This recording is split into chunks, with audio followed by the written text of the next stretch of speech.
کنید. بعد از تماشا کردنتون حتما به یار رفیقانتون پهن کنید. انشاءالله شما هم نیز ثواب میگیرید. الحال رو شروع میکنم.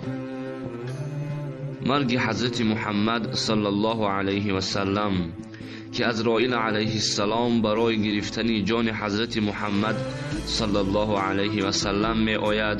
پیغمبر می گوید کمی صبر کن، جبرائیل علیه السلام بیاید. جبرائیل علیه السلام می آید. پیغمبر می پرسد وعده بود که عمر من تا 90 سال می رسد، حالا 63 سال عمر من گذشته است. جبرائیل علیه السلام می گوید 27 سال عمر تو در شب معراج گذشته است. پیغمبر باز می پرسد بعد از سر من باز به زمین فرو خواهی آمد یا نه؟ جبرائیل علیه السلام می گوید بعد از سر تو هیچ وقت به زمین فرو نخواهم آمد مگر 10 بار، که 10 بار گوهری از دنیا خواهم برد. پیغمبر حضرت محمد صلی الله علیه و سلم می پرسد کدام 10 گوهر خواهی برد؟ جبرائیل علیه السلام می گوید یا رسول الله، یکمین بار گوهری صبر که هیچ درویش را صبر نخواهد ماند. دومین بار گوهری شرم که هیچ کس را شرم و حیا نخواهد ماند. سیومین بار گوهری مهر که هیچ کس را مهر نخواهد ماند. چهارم بار گوهری عدل که پادشاهان را عدل و انصاف نخواهد ماند. پنجمین بار گوهری برکت که به چیز برکت نخواهد ماند.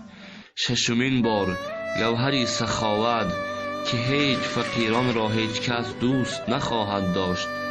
هفتمین بار گوهری راستی که هیچ کس را راستی نخواهد ماند. هشتمین بار گوهری حلال که هیچ کس حلال و حرام را نخواهد شناخت. نهمین بار گوهری عمل که عالمان بر علم کار نخواهند کرد. دهمین بار گوهری برکت که قرآن کریم از دنیا خواهم برد، بعد از آن آثاری پدید خواهد شد. پس پیغمبر حضرت محمد صلی الله علیه و سلم می گوید یا جبرائیل علیه السلام، حال امتان من چی می شود؟ جبرائیل علیه السلام می گوید فرمان حق تعالی آوردم که محمد را بگو که امتان خود را به من بسپارد تا به روز قیامت به او سپارم.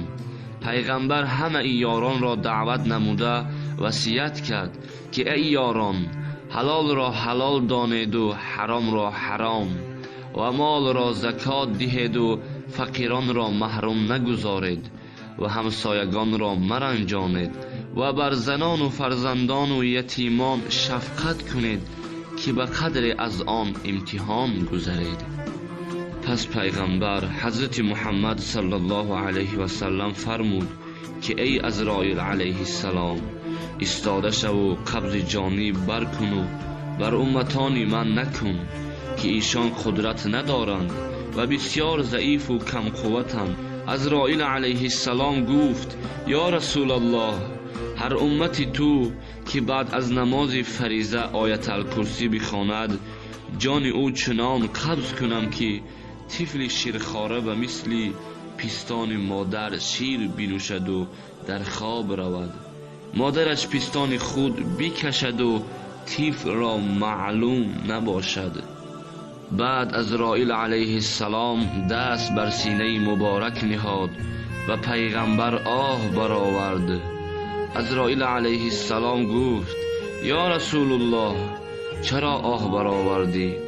فرمود که ای عزرائیل، من دانستم که تو کوههای دنیا بر سینه من نهادی، ترسم که بر اساس امتان من همچنین کنی. بعد همه یاران پرسیدند یا رسول الله، از این جهان می روی مایان را نصیحت کن. پیغمبر حضرت محمد صلی الله علیه و سلم می گوید از بدی پرهیز کنید و کینه را از دل بدر کنید. باز یاران پرسیدند یا رسول الله، قیامت کی خواهد آمد؟ پیغمبر جواب داد و انگشت شهادت اشارت کرد. بعضی گمان بردند که بعد از 1 سال خواهد شد و بعضی گفتند که بعد از 1000 سال و بعضی گفتند که بجز خدای تعالی کسی نداند. پس جان مبارک به حق تسلیم کرد. بعد همه زار زار بگریستند. همه یاران نماز جنازه ادا کردند و جبرائیل علیه السلام تمام فرشتگان 7 آسمان همراه آورده نماز جنازه خواندند. الها به حرمت جان پاک محمد مصطفی صلی الله علیه و سلم جمله مؤمنان را توفیق، خیر، مرحمت فرماید. آمین ثم آمین. دوستان عزیز، این نوا را به یار رفیقانتان پهن کنید. انشاءالله چی قدری که پیغمبر خدا صلی الله علیه و سلم را دوست داری، پس به یار رفیقانتان پهن کنید. باز نگویید که من برای زیاد شدن تماشابینان این سخنها را میگویم. نه دوستان، تنها به خاطر الله کار کنید، تنها به خاطر الله. همیشه در حق وطن دعاگو باشید. خدایا دشمنان دین و ملت را خوار و ذلیل بگردانی. خدایا نفرانی که در شهرهای مردم برای مهاجرت رفتند، یعنی غریبان را همیشه نگهبان باشی. خدایا تمام مسلمانان را در تمام کره دنیا باشند، همه‌شان را نگهبان باشی. باقی در پناه الله بمانید. خداوند یار و مددگارتان باد.